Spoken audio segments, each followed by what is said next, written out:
Hello and welcome to Talking Automotive with Mark and John. My name is John Sinclair and my co-host Mark Pallavestra. Hi John. Today we go down the path of investigating a software program designed specifically for small repair shops. It's interesting that we know that there are large DMSs for large groups and large dealerships because the dealership's a very complex business. It's many businesses in one and very diversified.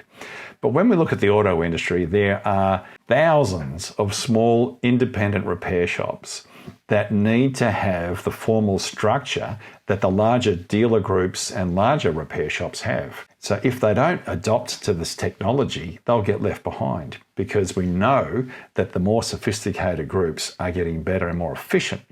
So what you need to have is some sort of tool that makes life as easy as possible to manage your calendar, your bookings, and your invoicing.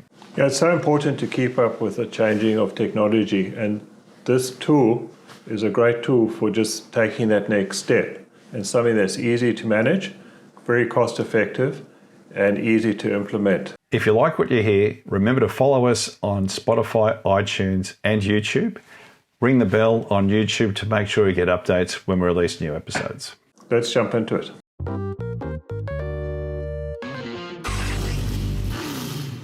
With 30 years' experience in auto logistics and state-of-the-art locations in 5 major Australian cities, Precar Fleet Services is an independent division of Precar Services, offering specialty fleet fit-outs for commercial applications ranging from simple tray and tow bar fitments to fully bespoke service body and accessory installation. With quality-assured safety, compliance and standardisation of vehicle builds, Precar Fleet Services are a premier all-in-one solutions provider for commercial vehicle fleet operators, leasing companies, and original equipment manufacturers. For further information on how Precar Fleet Services can assist in solving your commercial vehicle fit-out needs, please visit precar.com.au and click on the link to Fleet Services.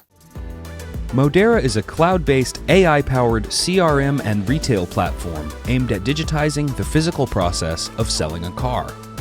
The Modera platform sits between existing automotive dealer and OEM systems, providing car dealerships a quick and easy shift to digital ways of working, all done entirely digitally and with total ease.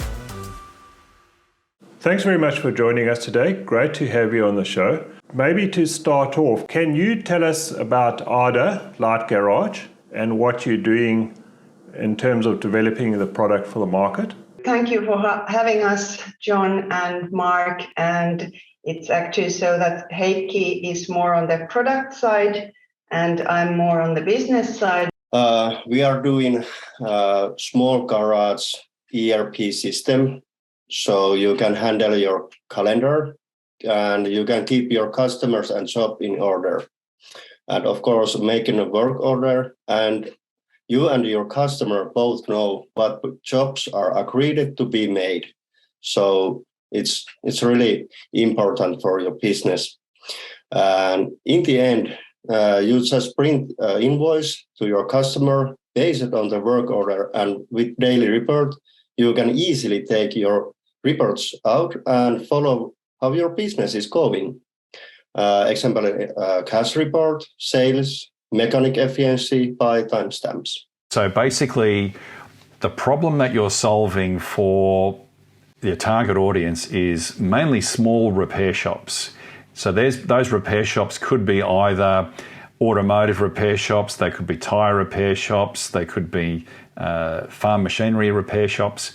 It's anywhere where there's a work order required, where there's some service work and repairs that involve labour and parts, and that you can then manage the bookings, work out your calendar from a workload perspective, and also then produce the repair order, additional work, parts, labour, and then generate an invoice for the customer.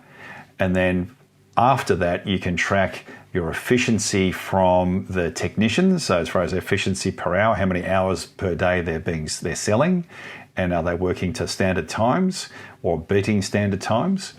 And also providing other reporting around the business's overall profitability. So would it be fair to say that you're targeting these smaller repair shops because in the main, a lot of those have relied on manual systems instead of having a web-based platform to be able to do this? Yes, it's mainly for the small and mid-sized garages with less than 10 employees. That's our target market. And they are those maybe starting garages or those that want to take and use their first system for having an ERP system that's helping them to develop their business. And we have tried to think of the business best practices, how to really help you develop your business, cut out all the unnecessary works, and so that your days are filled with that job that gives you money, not that what makes you work with papers. So that the best practices has always been the guideline for us when we have been developing this program and how to help the garage mechanics and owners benefit from this system. So what are the main benefits of your system? What really stands out for you? What's a big benefit of it? Everything is in the same program. So when your customer came and you ask him what he needs, so your appointment is booked on a calendar, it's there, what should be done, it's in the same program.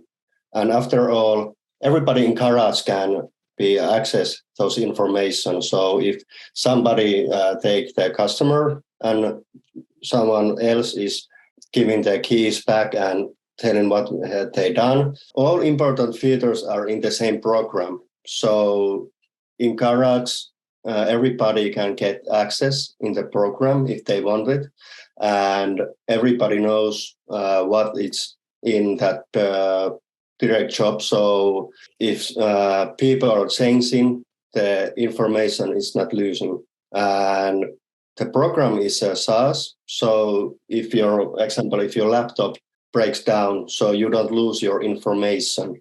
And of course, garage owner can make credential as many they need in garage in same monthly fee. So you can build your business higher and higher, and you don't have to pay any more money. So it's a flat rate per license. So that's one of the benefits. It's a flat rate. If business grows, you're not paying a higher fee. It's just a one flat rate to have the program. And it's cloud-based, and all the data is one system. So you just need to log into the one system. You can make your bookings, you can generate your work orders, and you can create your invoices. Yes, that's correct. Yes. And in the end of the day, you can see what has been done and send all the invoices to your bookkeeper so that they do the work that needs to be done. So in terms of your target market, who are you targeting? Who are you going to try and get? You mentioned small garages in the beginning, but who else do you think there's opportunities to target? Well, small independent garages are an ideal customer for us. Those that have less than 10 employees. And of course, this program is suited also for all kinds of repair shops, repairing other things than cars. It can be motorbikes, agriculture, machines, boats, lawnmowers, anything, just something that you need to have a work order dealt with. Independent garages are they are smaller, at least here in Finland, than these OEM garages, and therefore, when they are building their business, we want to be their partner in helping them build the best practices for running a workshop on a daily basis, so that they get anything from a small warehouse function to reporting, invoicing, sending the reports to their bookkeeper. So how does your product compare with the other programs on the market or even similar competitors that provide solutions for repair shops? We don't have so much features in our program, so it's pretty easy to learn. It's easy to use, And it's of course very cost effective for the workshops to take in use. And as it's a pretty new system, so it's of course modern. It's built with modern technologies, and it's nowadays programs are pretty intuitive so that you somehow know how to use them. And that's something that we have been thinking about a lot when we have been developing this program. So, and would it be fair to say that a lot of the development has been done by people who were using the system, who were using in the industry, so industry-based people who are familiar with bookings and repair shops, etc.? My background is automotive industry, and of course we are asking and hearing our customers if they have some idea or something like they should do a different way or they have new feature. Of course we are hearing them, and we are developing our program, our daily basics, so it's going to move where the customers need to be. And in Finland, we have a very strong expertise today in digitalizing different areas. And of course, we have also here very challenging weather conditions with a winter when it's snow and slippery, and cars need to be working through that. We have summers that are very, well, not as warm as in Australia, but warm summers when there's all the time the sun is shining. So we have very much challenges put to our vehicles here. It's something like we can, if you think that in the summer we have 30 degrees centigrade warm, and in the winter, if it's cold, it can be minus 30 degrees cold. So it's very extreme, the conditions we are having here. It's slippery, and we have also a tradition that people want to use their cars for a long time. So we have an old car park. It's over 10 years, and people like to serve their cars so that they work. We have also big distances here. We are a small country with big distances, or actually we are a big country with a small population and big distances. That's what Finland is. And therefore we need to have cars that are reliable and that work both in the winter when it's slippery, dark, snowstorms, and when it's summer and it's warm. Actually, John, that sounds very familiar. That sounds like a market that I know across the other side of the world that has large distances, small population relative to the distances, an average age of the car park of 10 years, and also have a heavy reliance on mobility, a bit like when we had the conversation with Alan Crouch in relation to cars are not a luxury, they're a necessity. And you need a reliable vehicle, whether it be a new or a pre-owned vehicle or a pre-existing vehicle, and especially vehicles that if you've got an average age of 10 years, that means there's still lots of cars that are 20 years plus that are on the road that need to be maintained somewhere. So where do they get maintained? They get maintained at the smaller service departments or smaller service operators, because people tend to be closer to those operatives. So how do those operatives then, or what opportunities are there for the operatives to then be more efficient in what they do? Because as Anna-Kaarina was saying, that you don't want to be tied up doing paperwork. You actually want to be doing improving your efficiency if you're looking after those sorts of cars, because those cars can take a lot of time to repair. It's a small job on an old car often means you find other work, which means you then get more jobs to do, which means there are more things to write on the repair order to be done. So therefore you need to then add more information. So if you're using the old methods, it's very cumbersome, and you can actually chew up a lot of time in trying to get your work order together. And often you miss things. And when you miss things, it's a lost profit opportunity, or it's a fundamental cost to your business because you didn't find something to sell to a customer, say, hey, we need to repair this. You carry out the repair, but then you can't turn around and say, well, we'll now charge you for it if they didn't get approval. So there's a lot of reasons why a lot of similarities, actually, it's interesting, between the two markets. So when you look at Finland, okay, the temperature variations are greater, but I think fundamentally the needs are the same.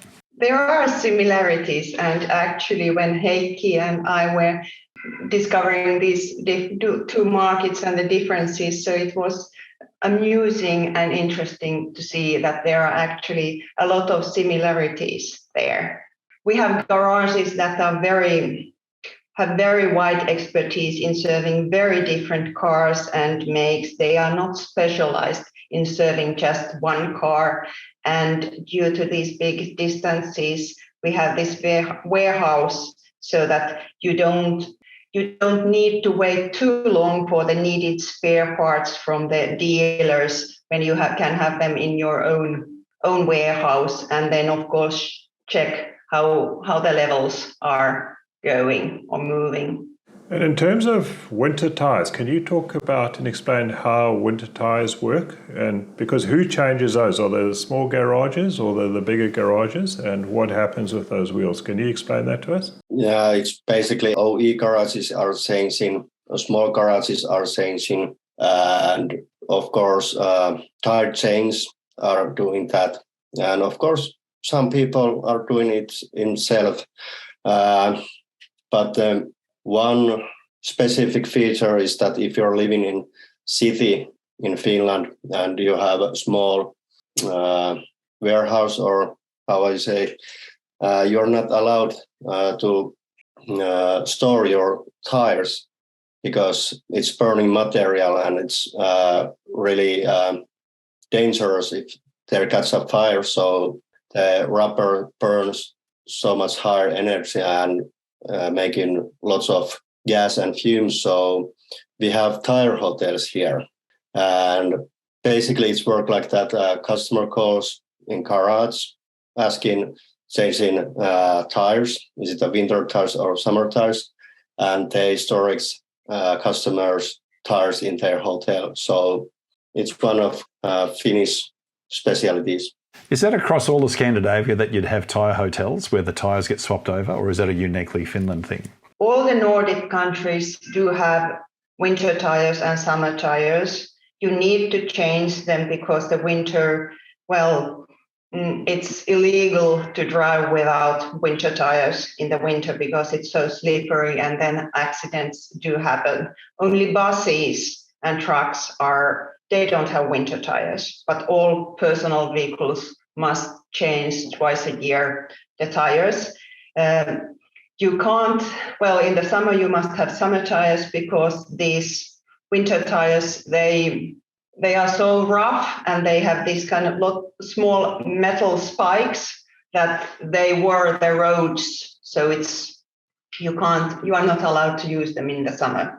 All the Nordic countries do change tires. They do have tire hotels, but of course, Sweden is so much more southern Sweden. There, they don't need to change winter tires, to my knowledge. So there's some small differences between the countries. But of course, this winter also affects so that the car maintenance programs are somewhat different here to other countries because the cold weather, when you start your engine, it's so tough for the car engine. And of course, the wind, the snow, the ice. And then in order not to be so slippery, we use salt on the roads. And the cars don't like wet, cold salt slush. And therefore, some parts are maintained here pretty often. It's a Nordic specialty in that sense. Yeah, and the roads are pretty rough. So car chassis components wear really fast sometimes. Of course, it depends where in Finland you're driving. And because this salt and slush, so brake pads and etc. things, they are stuck together, so they have to be maintained sometimes really often. Now we are having here a tire changing season. In the autumn, it takes, less than 1 month because everyone is changing their tires. They start in the northern Finland and then it rolls down when the temperature comes down to southern Finland. And all the tire shops, all the garages, they actually only change tires now. They don't like to do other maintenance work because they just don't have time in their calendars. We see that with our program because there's only tire changing they are doing. And of course, these tire shops and tire hotels, when the tire changing seasons are over, they need to do something else in order to keep their workshops up and running, and they want to do this kind of simple maintenance works, and our program is again very suitable for those. We have also these tire hotel features in our program. It's actually just where the tires are located, are they washed, are the rims okay, and are the winter tires summer tires. That's the main features in this tire hotel. So Anna-Kaarina, so with the program, so does it have the feature where you can see what's going on in the industry across the board?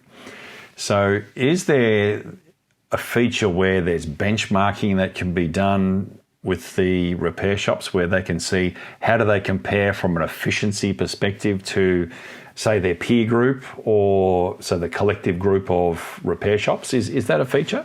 It's not yet a feature. It's something we can see it, and we have been thinking that it would be actually a really nice feature to develop so that the other garages could see that. Are you integrated to part systems? You place a work order that automatically tells you what parts are required and technical information. Do you have that available? Yes, it's the feature is only in Finland now. So in Finland, we can search vehicle and search maintenance and what is included in maintenance and what parts are included and what the total cost would be. But it doesn't include other light versions. So yes, here in Finland, we have a localized version, and there we have the integrations to the spare part catalogs of the biggest dealers here in Finland. So that is something that can be done in that program, but in this global version, that has not yet been done. In terms of your rollout, what's your plans for your rollout? Where are you looking to expand, and how are you looking to expand around the world? As Finland has only a population of 5 million persons, so this is a too small market for our products, and therefore, as other Finnish SaaS companies, we are also going abroad, and we are looking for markets that have similar needs as here in Finland, because independent garages are our main target, and they can benefit from this feature. Maybe a very specialized garage that only do some kind of very exact maintenance for one car make isn't the ideal customer for us, or some garage that is having tens of mechanics. They need a more robust system, and we want to serve smaller garages and help them benefit from the best practices that we have here in Finland. We suppose that those best practices are actually very global, making more profitable work on a daily basis in your garage. And the support that you provide to the garages, so the garages that subscribe to your program, the system, what support is there if they need assistance on how to use it, or if there's a feature they're not familiar with, or they need to perform a certain task? How do they get that support? They can send a message from the program. So if they have some problem or they have to ask something, just write a note and we can get the information. Of course, we are helping our customers. We have the support so that it's built in the system that you can send us mail and ask your questions. We have also put, as this program is easy to use, so this light version, that there isn't so much questions that we actually get from it, as it's pretty easy to learn. But of course, always when we get something from our customers, we are replying them as soon as we can so that we can help them use the program better. And as Heikki told, there is these manuals, and they are translated also to all languages needed by our customers. And if people want to get more information on your system, where do they go to, or what do they need to do? They can go our website, adadrive.fi, or send email for us, sales@adadrive.fi. And of course, you can find us on Facebook and LinkedIn. But best way is send an email or fill the form in our website so we can contact.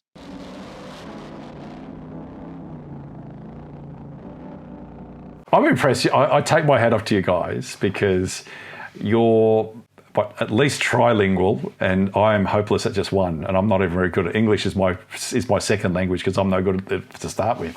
But you guys have done exceptionally well in covering off a very complex program in your third language. I take my hat off to you guys, and the ability that you can stop and quickly think of the tricky questions that we're asking around this system, because the system it's simple, but it's still, it has great capacity. So with the simplicity of use, but still has a broad range of functions, that it's not just a booking system. It's not just an invoicing system. It's not just a inventory management system. It's actually all of those things, but it's all designed to help the small operator, the small service department, the small tyre changer, the small repair shop to be as efficient as possible. Because if they can be as efficient as possible, they can improve their profit, or they can be sustainable when things get tough. And they don't need to have as many people in non-productive roles. The owner can still be productive and do this if need be. It doesn't take a lot of their time where they need to get a second technician or a third technician because they're spending all their time doing administrative work. Is that a fair summary of what you're offering? I think you really nailed it.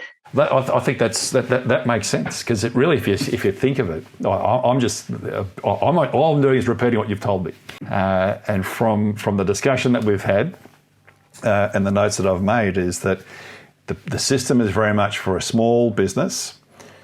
You're very selective in not targeting the large ones. Large ones will use some of the larger proprietary systems that are out there anyway. Like dealerships need very complex DMSs, and there are many DMSs for that. But the downside for a small business is you don't need all those features of the big DMS. But you still need something that can handle a number of those key tasks: the calendar, for bookings, the work orders, the invoicing, the inventory management, the efficiency, the measures of efficiency. So with that in mind, your ambition is to help those small businesses be the best they can possibly be and not waste time doing things that aren't productive. So it's designed to help that owner of that business or that business that runs up to 5 mechanics, that they can be as efficient as possible, because it can get tricky if you're doing it manually, or if you're jumping from system to system. You can lose time and efficiency. And the beauty that's cloud-based, so if you have a crash or you have a hack situation, the data's protected, so that it's easy to recover it. And when the mechanic drives over the laptop that had all the bookings and names and databases, because someone was using that same laptop to program something on the car, and they've dropped it and they've driven over it and they've smashed it, then you're in a lot of trouble. So that's how you help out those small businesses. There's a lot to it. And so I thought it's amazing, John, the similarities between Finland and Australia, just temperature differences. We don't have tyres that we need to change every 6 months. That must be great to be a tyre repair shop over there, because you'd be selling tyres non-stop. It'd be a nice little earn. But then, John, there's another topic to be had here, and that is, what do you do with used tyres? And I think we need to explore the responsible disposal of tyres and where those tyres where they go as from an environmental alternative, so they don't just end up in landfill. Yeah. What they are doing in Australia? Some are used to make playground for children's playgrounds, they grind them up and make them into small little rubber, and they use it in the material for the playgrounds so that people don't get injured. Some goes into roads. They reuse it as a polymer in road surfaces. But we've got another guest speaker that we're going to have on board shortly that will talk about the need for even more of that to be done, because there still isn't enough from a recycling perspective. And there's an obligation on the manufacturers with the tyres that they specify to ensure that they're obviously fit for purpose, and they're from a durability, road handling, environmental perspective, low rolling resistance. But then the other environmental side of it is what elements are in those tyres that can be recycled.